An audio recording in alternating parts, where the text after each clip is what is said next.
Attention Kroger shoppers, this is not a threat. This is also not a threat. So chill out.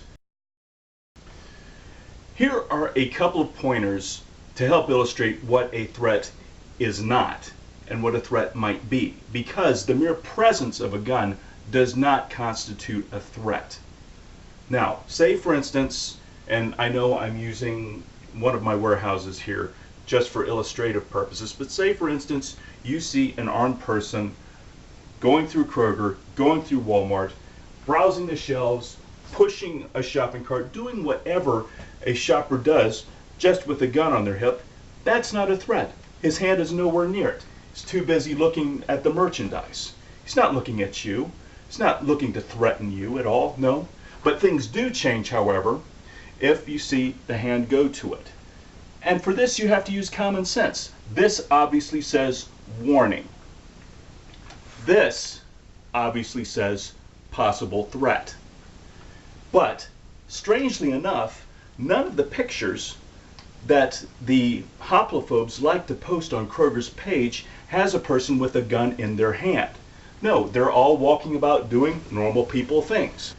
Now with a long gun, the situation's also very similar right here, and it's such common sense. If a person does not have his hands on his weapon, it pretty much shows an intention not to use it.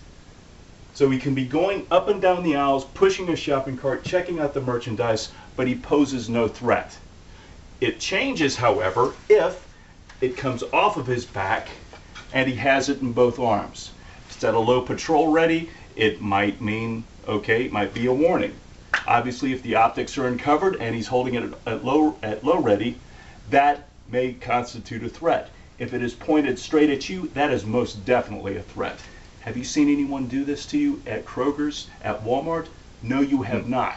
Now, regardless of what you may think or how you may feel about open carry, if it is allowed by law, and if nobody is abusing that right by threats, then you handle it like any other mature adult would handle it.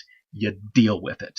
There are other rights that we have that also incur in pleasantries, like in the First Amendment, where some nasty things can come about in speech or print or the internet, but yet somehow mature adults are able to navigate all of this without requiring restrictions upon everyone. But if you still don't like it, you do have recourse at the ballot box. But bear in mind, we also vote as well. And while you're waiting, you need to ask yourself the question, is there really a problem? And are the measures that I am proposing really suited to whatever problem I think there is? Now, the open carry demonstrations that have gotten a lot of the hoplophobes up in arms have happened several months ago, and to the best of my knowledge, in only 2 states. You don't see it everywhere. Furthermore, in all of those demonstrations, you have not seen threats, you have not seen murders, and you have not seen mass shootings. And what's more, a lot of the hoplophobes that are spamming Kroger's page have yet to come up with a plethora of open carriers, much less any open carriers that have presented them with a threat, that have murdered anyone, or have indulged in another mass shooting. So what is the problem? You guys really need to chill out, because the overwhelming number of gun owners, and those that even practice open carry, are law-abiding citizens. They're not engaged in a criminal activity, because open carry is not a crime.